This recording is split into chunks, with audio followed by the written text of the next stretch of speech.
नमस्कार दर्शक बंधु जय जगन्नाथ मु मुना स्वागत जनाऊँगी अमरिया न्यूज को। दर्शक बंधु आज नवेम्बर 14 तारिख गुरुवार आज दिन ओडिशा तथा देश विदेशर प्रमुख खबर गुड़ी को जानवा चाहूले भिडटी को शेष पर्यंत देखंतु एवं चैनल टी को जदि एबे जाए सब्सक्राइब करना तेबे सब्सक्राइब करी पाखरे थिबा ऑल बेल नोटिफिकेशन आइकन टी को दबाई दियंतु एवं आपणको भल पाइबा सरो भिडटी को लाइक करी शेयर मध्य करदेबे एवं आपण भिडटी को केउ जिल्लारू देखुचंती कमेंट माध्यम रे जणैबे। तेबे आसंतु नजर पकेइबा संपूर्ण खबर उपरे। मुख्यमंत्री मोहन चरण माझींको अध्यक्षतारे गतकाली बसिथिबा कैबिनेट बैठक रे 8टी प्रस्ताव उपरे मोहर बाजिछि। 5टी मत्स्य और प्राणी संपद विभागर प्रस्ताव रही आसीबो प्राणी संपद समृद्धि योजना। एही योजना रे 5 वर्ष रे 1031 कोटी टंका खर्च हेबो। मत्स्य क्षेत्र रे भित्तिभूमि सुदृढ़ पाई 3 वर्ष पाई 449 कोटी टंका खर्च हेबो। गोमाता नारे आसीबो योजना। एथिपाई 3 वर्ष पाई 342 कोटी टंका खर्च हेबो। आर्थिक 2.5 कोटी वैक्सीन एवं 1.30 कोटी प्राणीधन चिकित्सा कराजिबो। निजुक्ति परीक्षा संक्रांत रे राज्य कैबिनेट रे गुरुत्वपूर्ण निष्पत्ति होईछि। सरकारी चाकरी निजुक्ति परीक्षा रे अनियमितता कले दोषी को 5 वर्ष जेल एवं 10 लाख टंका जरिमाना देवाको हेबो। परीक्षा करुवा सर्विस प्रोवाइडर को 1 कोटी टंका जरिमाना हेबो। तेबे एही नियम ओपीएससी ओडब्ल्यूएससी और ट्रिपल एससी आदि परीक्षा पई लागू हेबो। तेबे बैठक पर एने सूचना देइछंती मुख्य शासन सचिव मनोज आहूजा। परवर्ती खबर आजिर काम आसंता काली नुहे बरं आज शेष हेबो। साबाड़ हेबे जबरदखलकारी। एक्शन मोड रे रहिछि ओडिशा राजस्व विभाग। चलित वर्ष डिसेम्बर 31 सुधा राजस्व विभागर बाकी रही समस्त जमीजुमा मामला कार्य शेष हेबो। प्रति मासरे प्रति जिल्लार रिपोर्ट कार्ड राजस्व विभाग पाखरे रहुछि बोली कहिसेंती राजस्व मंत्री सुरेश पूजारी। मंत्री सुरेश पूजारी आहुरी कहिसेंती जे ओडिशा रे 2 प्रकार जबरदखलकारी रहिसेंती। एक रे गरीब श्रेणीर व्यक्ति जे कि सरकारी जमी रे कुड़िया करी रहिछि केबे भी सरकार सेमानंकु उच्छेद करिबो नाही बरं सेमानंकु पटा दिया जिबा नै सरकार अंगीकारबद्ध। किंतु जेउ सम्रांध श्रेणीर व्यक्ति विशेष लोभवशवर्ती होई बड़ बड़ जबरदखल करुछंती सेमानंकु ठाब करिबा पई जिल्लापालंकु निर्देश दिया जाइछि। परवर्ती खबर राज्य सरकार नवा वर्षर नवा राशन कार्ड प्रदान करिबे। एने खाद्य और जोगाण मंत्री कृष्णचंद्र पात्र सूचना देइछंती। एबे ई-केवाईसी शेष पर्याय रे पहुंचीछि। ई-केवाईसी पई अनेक नकली हिताधिकारी मध्य धरा पड़िथिबा जानिबाकू मिलिछि। सेमानंको नाम कार्ड रु बाद दिया जिवो एवं दरकार पड़िले कार्यानुष्ठान नेबार भी संभावना रहिछि। सेहीपरि पुराणा कार्ड रो रंग बदली जिवो। एबे भगवा रंगर कार्ड मिलिबो जेउ कार्ड रे प्रधानमंत्री नरेंद्र मोदी और मुख्यमंत्री मोहन चरण माझी को फोटो रहिबो। पूर्वरु कार्ड रो रंग सबुज थिबा बेले नवीन को फोटो रहुथिला।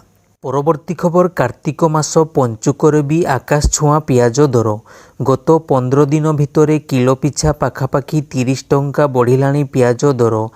गाँव सहर सबुठी पियाज दर 40 रु 50 टंकारु आसी 70 टंकारे पहुँचलानी। पंचुकरे पियाज रसुणर चाहिदा सेते अधिक नथिबा सत्ते एभली अहेतुक दर वृद्धि समस्तंकु आश्चर्य करिछि। एभली समय पियाज दर अहेतुक वृद्धि नहीं खाद्य जोगाण मंत्री कृष्णचंद्र पात्र प्रतिक्रिया रखिछंती। मंत्री कहिछंती नासिक रे मध्य पियाज दर अधिक रहिछि। सेठारे 45 टंका केजी बिक्री हेउछि। आमर जेहेतु उत्पादन नाही सेठु आसिले एठी बिक्री हेबो। नाफेड जरिया रे पियाज केजी पिछा 30 टंका बिक्री करबाकू कुहा जाउछि। परवर्ती खबर केंद्र सरकार मणिपुर रे ताजा हिंसा घटना और आईन व्यवस्था संपर्कित प्रसंग को दृष्टि रखी केंद्र सशस्त्र पुलिस बल सीएपीएफ रो 20 अतिरिक्त कंपनी को तुरंत पठाई देइछंती जेउथिरे प्राय 2000 जवान अछंती। अधिकारी सूचना अनुसार बुधवार एही सूचना दिया जाइछि।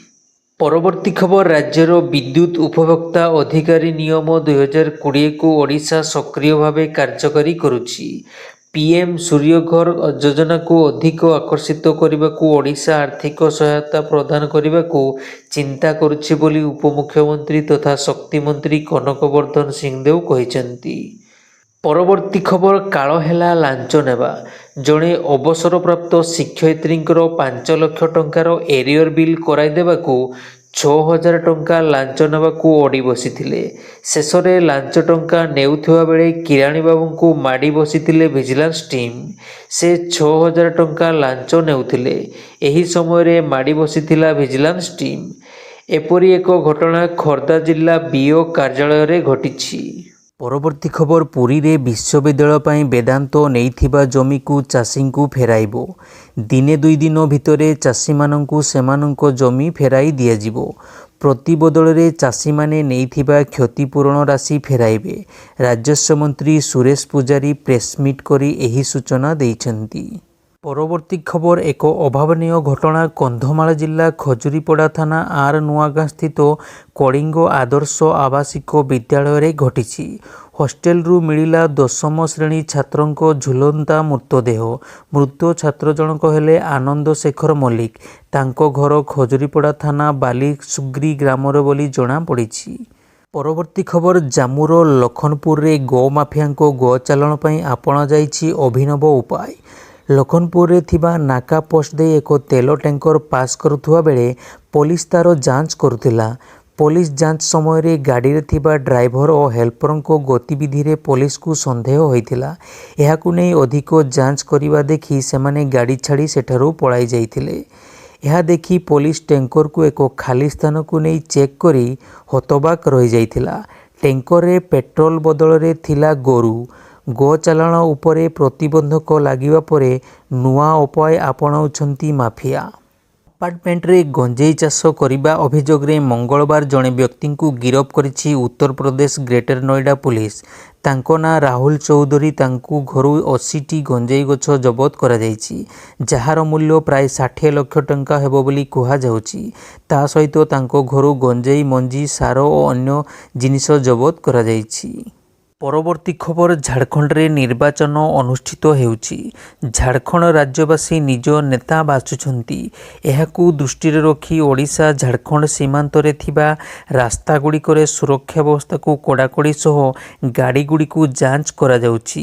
ମୟୂରଭଞ୍ଜ ଜିଲ୍ଲା ସୀମାନ୍ତ ଜାମଶାଳା, ସାରସକଣା, ତିରିଙ୍ଗ, ବୋହଳଦା ଆଦି ସ୍ଥାନମାନଙ୍କରେ ଉଭୟ ରାଜ୍ୟକୁ ସଂଯୋଗ କରୁଥିବା ମୁଖ୍ୟ ରାସ୍ତାରେ ଏଭଳି ଯାଞ୍ଚ କରାଯାଉଛି। ନିର୍ବାଚନ ଜନିତ କୌଣସି ଅପରାଧିକ କାର୍ଯ୍ୟକଳାପ, ଗତିବିଧି ଓ କୌଣସି ଟଙ୍କା କାରବାର ଯେଭଳି ନ ହୁଏ ତାହାକୁ ଧ୍ୟାନରେ ରଖାଯାଇଛି। ପରବର୍ତ୍ତୀ ଖବର କ୍ୟାନ୍ସର ୱାର୍ଡରେ ମାଆର ଚିକିତ୍ସା ଚାଲିଥିବା ବେଳେ ଡାକ୍ତରଙ୍କୁ ଆଖିବୁଜା ଛୁରାମାଡ଼ କଲା ପୁଅ। ବୁଧବାର ତାମିଲନାଡୁର ଚେନ୍ନାଇର କାଲାଇଗାର ସେଞ୍ଚୁରୀ ହସ୍ପିଟାଲରେ ଘଟିଛି ଏଭଳି କିଛି ଘଟଣା। ଡ୍ୟୁଟିରେ ଥିବା ଡାକ୍ତରଙ୍କୁ ରୋଗୀଙ୍କ ସମ୍ପର୍କୀୟ ଛୁରାମାଡ଼ କରିଛନ୍ତି। ଏହି ମାମଲାରେ ପୁଲିସ ଅଭିଯୁକ୍ତଙ୍କୁ ଗିରଫ କରିଛି। ତେବେ ଡାକ୍ତର ତାଙ୍କ କ୍ୟାନ୍ସର ପୀଡ଼ିତ ମାଆଙ୍କୁ ଭୁଲ ଔଷଧ ଦେବା ସହ ଚିକିତ୍ସାରେ ଅବହେଳା କରିଥିବା ବିଘ୍ନେଶ ଅଭିଯୋଗ କରିଛନ୍ତି। ସେପଟେ ଡାକ୍ତରଙ୍କ ସ୍ୱାସ୍ଥ୍ୟ ଅବସ୍ଥା ଗୁରୁତର ରହିଛି। ପରବର୍ତ୍ତୀ ଖବର ଗଞ୍ଜାମ ଜିଲ୍ଲା ଆସିକା ଥାନା ଅଞ୍ଚଳରେ ବିଭତ୍ସ ହତ୍ୟାକାଣ୍ଡ ଘଟିଛି। ସମ୍ପତ୍ତି ପାଇଁ ଭାଇ କାଟିଲା ଭାଇର ମୁଣ୍ଡ, ଆଉ ଭାଉଜକୁ ପିଆଇଲା ବିଷ। ବିଲରେ ଚାଷ କାମ କରୁଥିବା ବେଳେ ସାନ ଭାଇ ଭବାନୀ ପାତ୍ର, ତାଙ୍କ ସ୍ତ୍ରୀ ଓ ପୁଅ ପପୁନ ମିଶି ରାଜୁର ସ୍ତ୍ରୀକୁ ଆକ୍ରମଣ କରି ବିଷ ପିଆଇଥିଲେ। ରାଜୁ ଧାଇଁ ଆସିବାରୁ ତାର ବେକ କାଟି ହତ୍ୟା କରିଥିଲେ 3 ଜଣ। ଘଟଣାସ୍ଥଳରେ ରାଜୁର ମୃତ୍ୟୁ ହୋଇଥିବା ବେଳେ ସ୍ତ୍ରୀ ହସ୍ପିଟାଲରେ ମୃତ୍ୟୁବରଣ କରିଛନ୍ତି। ଅନ୍ୟପକ୍ଷରେ ଆକ୍ରମଣ ପରେ ଭବାନୀ ପାତ୍ର, ପତ୍ନୀ ଓ ପୁଅ ଫେରାର ହୋଇଯାଇଛନ୍ତି। ପୁଲିସ ମୃତଦେହ ଜବତ କରି ବ୍ୟବଚ୍ଛେଦ ପାଇଁ ପଠାଇ ଘଟଣାର ତଦନ୍ତ ଚଳାଇଛି।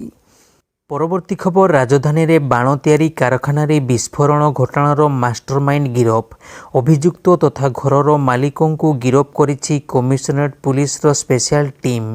ବେଆଇନ ବାଣ ବିକ୍ରି ନେଇ ଏକ୍ସପ୍ଲୋସିଭ ଆକ୍ଟରେ ମାମଲା ରୁଜୁ କରିଥିଲା ପୁଲିସ।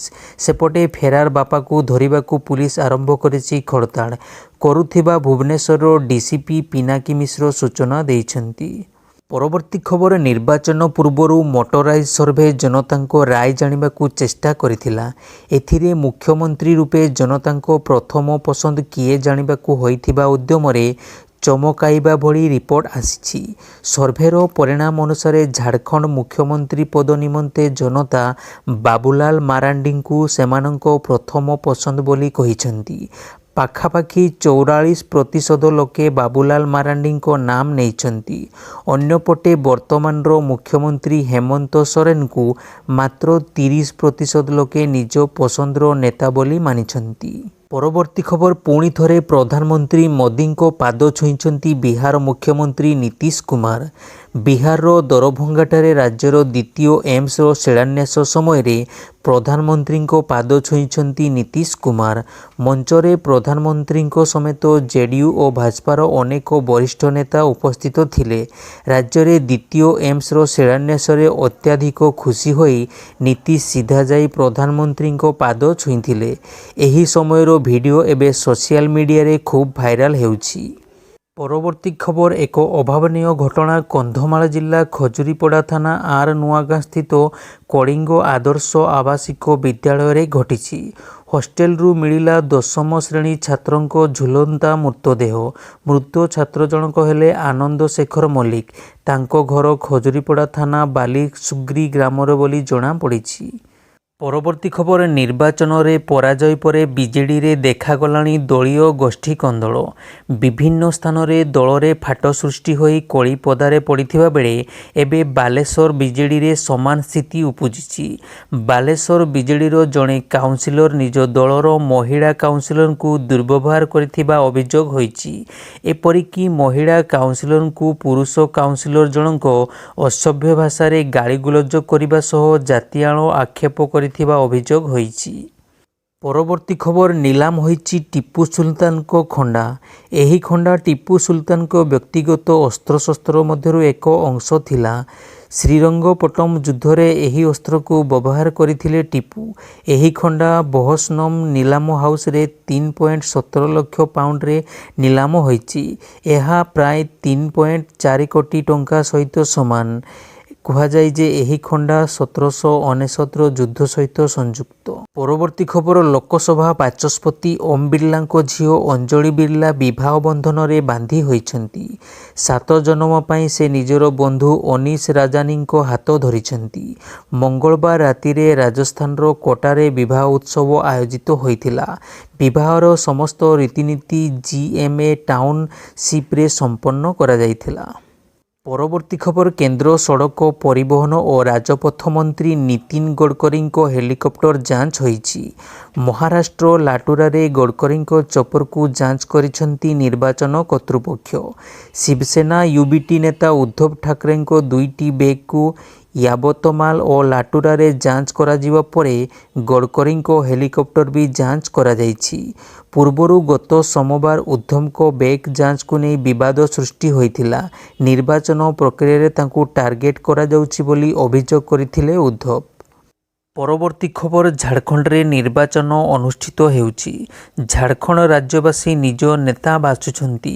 ଏହାକୁ ଦୃଷ୍ଟିରେ ରଖି ଓଡ଼ିଶା ଝାଡ଼ଖଣ୍ଡ ସୀମାନ୍ତରେ ଥିବା ରାସ୍ତାଗୁଡ଼ିକରେ ସୁରକ୍ଷା ବ୍ୟବସ୍ଥାକୁ କଡ଼ାକଡ଼ି ସହ ଗାଡ଼ିଗୁଡ଼ିକୁ ଯାଞ୍ଚ କରାଯାଉଛି। ମୟୂରଭଞ୍ଜ ଜିଲ୍ଲା ସୀମାନ୍ତ ଜାମଶଳା ସାରସକଣା ତିରିଙ୍ଗ ବୋହଳଦା ଆଦି ସ୍ଥାନମାନଙ୍କରେ ଉଭୟ ରାଜ୍ୟକୁ ସଂଯୋଗ କରୁଥିବା ମୁଖ୍ୟ ରାସ୍ତାରେ ଏଭଳି ଯାଞ୍ଚ କରାଯାଉଛି। ନିର୍ବାଚନ ଜନିତ କୌଣସି ଅପରାଧିକ କାର୍ଯ୍ୟକଳାପ ଗତିବିଧି ଓ କୌଣସି ଟଙ୍କା କାରବାର ଯେଭଳି ନ ହୁଏ ତାହାକୁ ଧ୍ୟାନରେ ରଖାଯାଇଛି। ପରବର୍ତ୍ତୀ ଖବର ପୁଣି ଥରେ ପ୍ରଧାନମନ୍ତ୍ରୀ ମୋଦିଙ୍କ ପାଦ ଛୁଇଁଛନ୍ତି ବିହାର ମୁଖ୍ୟମନ୍ତ୍ରୀ ନୀତିଶ କୁମାର। ବିହାରର ଦରଭଙ୍ଗାଠାରେ ରାଜ୍ୟର ଦ୍ୱିତୀୟ ଏମ୍ସର ଶିଳାନ୍ୟାସ ସମୟରେ ପ୍ରଧାନମନ୍ତ୍ରୀଙ୍କ ପାଦ ଛୁଇଁଛନ୍ତି ନୀତିଶ କୁମାର। ମଞ୍ଚରେ ପ୍ରଧାନମନ୍ତ୍ରୀଙ୍କ ସମେତ ଜେଡିୟୁ ଓ ଭାଜପାର ଅନେକ ବରିଷ୍ଠ ନେତା ଉପସ୍ଥିତ ଥିଲେ। ରାଜ୍ୟରେ ଦ୍ୱିତୀୟ ଏମ୍ସର ଶିଳାନ୍ୟାସରେ ଅତ୍ୟଧିକ ଖୁସି ହୋଇ ନୀତିଶ ସିଧା ଯାଇ ପ୍ରଧାନମନ୍ତ୍ରୀଙ୍କ ପାଦ ଛୁଇଁଥିଲେ। ଏହି ସମୟର ଭିଡ଼ିଓ ଏବେ ସୋସିଆଲ ମିଡ଼ିଆରେ ଖୁବ୍ ଭାଇରାଲ ହେଉଛି। ପରବର୍ତ୍ତୀ ଖବର ସୁଭଦ୍ରା ଯୋଜନାକୁ ନେଇ ଏକ ବଡ଼ ଖବର ଆସିଛି। ସୁଭଦ୍ରା ଟଙ୍କା କେମିତି ପାଇବେ ସେ ନେଇ ଗାଇଡ଼ଲାଇନ୍ ଜାରି ହୋଇଛି। ସୁଭଦ୍ରା ଅଧୀନରେ ପଞ୍ଜୀକୃତ ଆବେଦନକାରୀଙ୍କ ମଧ୍ୟରୁ ଯେଉଁମାନଙ୍କର ବ୍ୟାଙ୍କ ଆକାଉଣ୍ଟ ସମ୍ବନ୍ଧୀୟ ସମସ୍ୟା ରହିଛି, ଯଥା ଆଧାର ସଂଯୋଗୀକରଣ ନ ହେବା, ଆଧାର ଅଚଳ ହେବା, ସିଧାସଳଖ ଲାଭ ପ୍ରାପ୍ତି ନିମନ୍ତେ ଆକାଉଣ୍ଟ ସକ୍ଷମ ନଥିବା, ଆକାଉଣ୍ଟ ଅଚଳ ଥିବା ବା EKYC ହୋଇନଥିବା ସମସ୍ୟା ରହିଛି, ସେମାନେ କେଉଁ ପଦକ୍ଷେପ ନେବା କଥା ସେ ନେଇ ସରକାରଙ୍କ ପକ୍ଷରୁ ସୂଚନା ଦିଆଯାଇଛି। 24ରେ ବାକି ହିତାଧିକାରୀଙ୍କୁ ଟଙ୍କା ମିଳିଯିବ। ସେଥିରେ କେହି ବଞ୍ଚିତ ହେଲେ ଗାଁ ଗାଁକୁ ଟିମ୍ ଯିବ, ଅଙ୍ଗନବାଡ଼ି କର୍ମୀ ବ୍ୟକ୍ତିଗତ ଭାବେ ଯାଇ ଭେରିଫିକେସନ୍ କରିବେ ଓ ଏହାର ସମାଧାନ ପାଇଁ ବାଟ ବତାଇବେ।